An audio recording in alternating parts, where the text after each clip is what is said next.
সুপারিশ বাদ দিয়ে 44-এর রেজাল্ট পুনরায় প্রকাশ করতে হবে এবং পরবর্তী বিশেষগুলোতে অবশ্যই এই ধারাবাহিকতা অব্যাহত রাখতে হবে। 2 নাম্বার, নন ক্যাডার বিধি 23 বাতিল বা সংশোধন করতে হবে এবং ভাইবা পাশকৃতদের মধ্য থেকে সকলকে সম্ভব হলে সকলকে নবম ও দশম শ্রেণীর চাকরির নিশ্চয়তা দিতে হবে। অধিকতর স্বচ্ছতার জন্য প্রিলি, রিটেন এবং ভাইবার নাম্বার প্রকাশ করতে হবে এবং পরবর্তী বিসিএস থেকে এই মুহূর্তে দরকার সংস্কার, এই মুহূর্তে দরকার সংস্কার, এই মুহূর্তে দরকার সংস্কার, এই মুহূর্তে দরকার সংস্কার।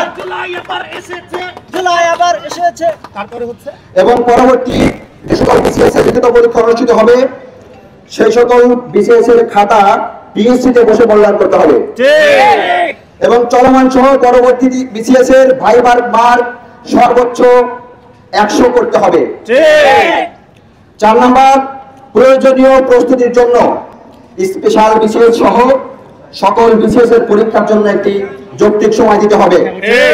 এগুলো হচ্ছে আমাদের দাবি এবং গতকালকে যে পিএসসি রিচয়েস দেওয়ার জন্য যে একটি প্রহসনমূলক কথা বলেছে যে হাতে ফর্ম পূরণ করতে হবে, এটা কি 1900 সাল 2025 সালে এসে হাতে ফর্ম পূরণ করতে হবে কেন? অনলাইনে ফর্ম ছাড়েন। আমি একেবারে আশঙ্কা বোধ করছি যে যারা এই হাতে ফর্ম পূরণ করে আসবে প্রার্থীদের কাছে কোনো প্রমাণ থাকবে না। বিএসসি আবারও এই 44 বিশেষ এর মতো ফলাফল প্রকাশ করবে এবং বলবে যে কোন প্রার্থী কোন ধরনের চয়েস লিস্ট প্রস্তাব করে নাই, তারা যেভাবে দিয়েছে আমরা সেভাবে লিস্ট প্রকাশ করেছি।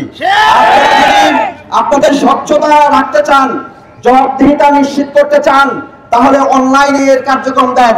যে 45-এর প্রার্থীরা আপনারা অনলাইনে রিচয়েস দেন, তারপরে সেই ফর্ম নিয়ে আসেন। আপনাদের কাছে একটা কপি থাকবে, আমাদের কাছে কপি থাকবে। পরবর্তীতে আমরা মিলিয়ে দেখবো 45 বিসিএস থেকে এটা করা হয়েছে কিনা।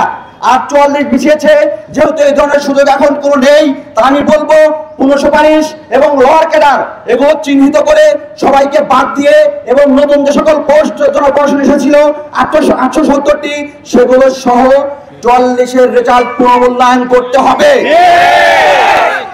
ধন্যবাদ সবাইকে।